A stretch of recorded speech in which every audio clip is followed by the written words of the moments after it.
Сәлем достар, баршаларыңызға. Бүгін сіздерге 2025-тің бірінші полугодиясының отчетін қалай тапсыру керектігін көрсететін боламын. Бұл видео сіздерге пайдалы болады деп ойлаймын. Менің арнама тіркеліп, лайк басып, комментарий жазып қолдап кетіңіздер. Алда сіздермен көптеген пайдалы видеолар бөлісетін боламын. Келесі қандай видео түсіру керектігін комментарийға жаза кетіңіздер. Қазіргі таңда упрощенный режимдегі ИП-ларға 910 формадағы декларацияны тапсыру басталды. 15 тамызға дейін барлық 910 формадағы отчеттарыңызды тапсырып тастау керексіздер. Енді сіздер ең алдымен кабинет налогоплательщика базасына кіріп аласыздар. Бірінші, қарыз бар ма жоқ па соны тексеріп аласыздар. Қандай отчеттар тапсырылды оны да тексеріп аласыздар. Және регистрационный данныйларыңыздың барлығын көріп аласыздар. Ал енді ең бірінші бізде лицевой счетқа барамыз. Сіздердің ақшаларыңыздың барлығы түскен бе түспеген бе лицевой счеттан соны көресіздер. Немесе ЕГОВтан көресіздер. ЕГОВқа түскен ба түспеген ба, қайға түскен барлығын солай көріп аласыздар ең бірінші түскен ақшаларыңызды.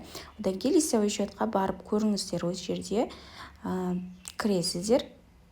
Бүгінгі датамен обновление болу керек. Сол үшін вопрос салды else дегенді таңдайсыздар. Не осылай.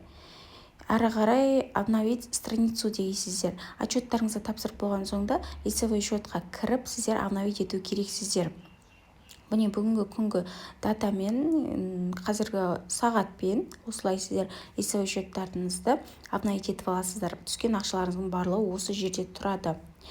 Ары қарай регистрационный данныйға кіріп бүткіл данныйларыңызды көресіздер. Бұл жерде сіздер ол да бүгінгі күнмен обновление болу керек. Попросить данные дегенді басып обновление істеп алу керексіздер.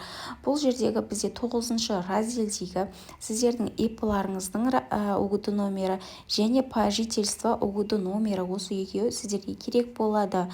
Осы жерден осыны бір жерге жазып аласыздар, немесе суретке түсіріп алсаңыздар болады.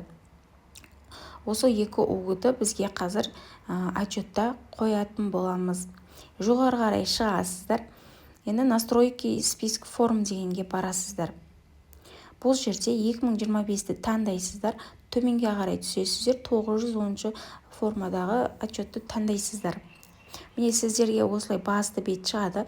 Бірінші, екінші разделде сіздердің өздеріңіздің данныйларыңыз шығады. Үшінші разделден бастап біз толтырамыз. 2025-тің бірінші полугодиясын тапсырып жатырмыз. Мына жерге 1 деп жазасыздар. Одан кейін Б пунктін таңдайсыздар.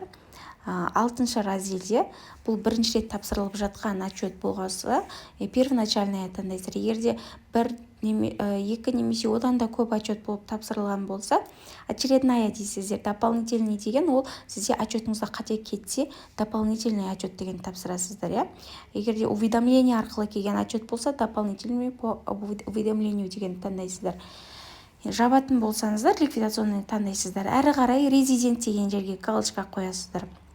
Доход деп бірінші тұрады. Бұл жерде сіздерде соңғы 6 айда январь мен июнь арасында сіздерде қанша доход болды. Оны Каспи Пейде немесе өздеріңіздің касса аппараттарыңыздан осылай выписка алып, сіздердің соңғы 6 айдағы доходтарыңызды жазасыздар. Жазған кезде сіздерге автоматты түрде астында ИПН налогтарыңызды шығарып береді. Бізде 6 айда доходымызды жаздық. Міне астында 59.580 теңге сіздерге налог шығарып берді. 1,5%. Әрі қарай сіздер 1 айлық табыстарыңызды жазасыздар максималды түрде. Міне осылай жазған кезде сіздерге екінші страницаға барғанда социальный отчислениелеріңіз максималды түрде шығарып беретін болады. Міне осылай.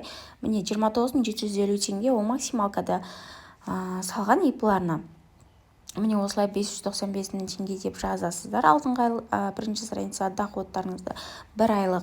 Енді соны жазғанда социальный отчисление шығарып береді. Енді екіншісінде 1 айлық табыстарыңыз, максималды түрде табысыңыз қанша, соны жазасыздар осы жерге. Бізде ең максималды қазір 2025-те 662 мың теңге деп жазсаңыздар, пенсионкаларыңызды сіздер максималды түрде осылай шығарып береді.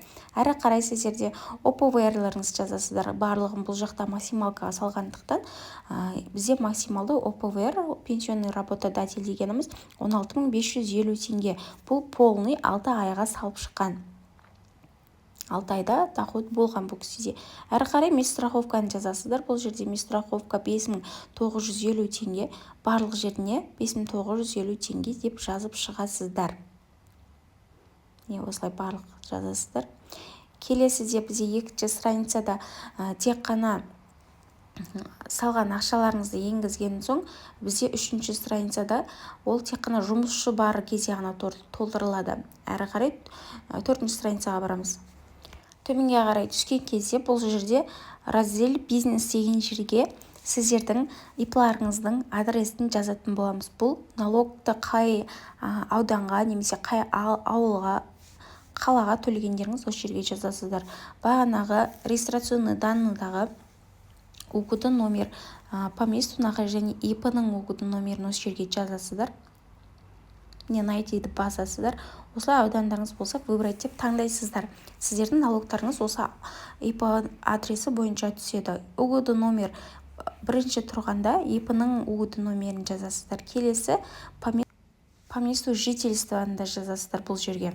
Оны да жаңағыда УКУ-ды номер 2 УКУ-ды номер жазып алдыңыздар, соның екеуін осы жерге жазасыздар. Жоғарыға шығып проверить заполнение деп басасыздар.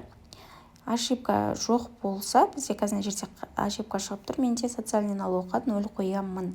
Бұл тек ИП налог төледі. Жоғарыға шығып проверить заполнение дейсіздер. Ошибка жоқ. Отправить в ОГТ деп сіздер отчеттарыңызды ЭЦП ключтарыңызбен қол қойып жібере бересіздер. Журнал формаға барасыздар. Сол жерде найти дегенді басасыздар. Сол жерге сіздердің тапсырған отчеттарыңыз шығып тұрады. Тапсырған отчеттарыңыз разнесена болса, сіздердің отчеттарыңыз дұрыс деген сөз.